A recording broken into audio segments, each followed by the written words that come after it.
السلام علیکم ناظرین، برج کیپریکون والوں کے لیے نیا سال محبت کے حوالے سے دکھ لا سکتا ہے۔ کوئی محبت کرنے والا یا ازواجی رشتے کے حوالے سے دکھ منظر عام پہ آئے گا۔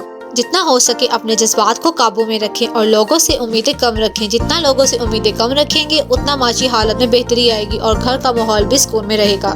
ابھی ان کے آزاد خیال اور کھلے ہاتھ کی وجہ سے ان پر اعتراضات اٹھ سکتے ہیں۔ جتنا ہو سکے اپنی خوشیوں اور خواہشوں کو چھپا کر رکھیں۔ اس سال ان کو ترقی کے موقع تو ملیں گے، لیکن تب جب ان کے فیصلے ایموشنل نہ ہو۔ اس سال اگر یہ زمین میں بیٹھ کر بڑی بڑی سانسیں لیتے ہیں تو انشاءاللہ ترقی کے اسباب ان کے سامنے آئیں گے، کیونکہ ان کا حکمت عملی سے سوچنا اور حکمت عملی سے کام کرنا ان کے نئے سال کے لیے بہت اہم ہونے والا ہے۔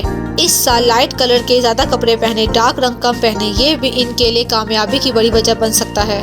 اس سال کھٹی اور تیکھی چیزیں کم سے کم کھائیں اور اگر باہر کے کھانے بھی کم کھائیں تو ان کے لیے بہت مبارک ہے، کیونکہ اس سال پیٹ کا امراض ان کے ذائچے میں نظر آ رہا ہے۔ آدھے سر کا درد بھی ان کے ذائچے میں نظر آ رہا ہے۔ صحت کا زیادہ خیال رکھیں گے تو تمام امراض ان سے دور رہیں گے۔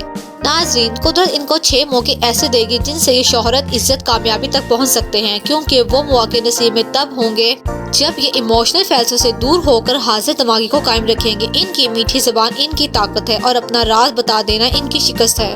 ان کا بھی اس سال کا اسم اعظم سورۃ نصر کو 27 مرتبہ پڑھنا ہے اور ان کا اس سال کا صدقہ حسب توفیق گوشت، مچھلی، آٹا اور سبزی ہے۔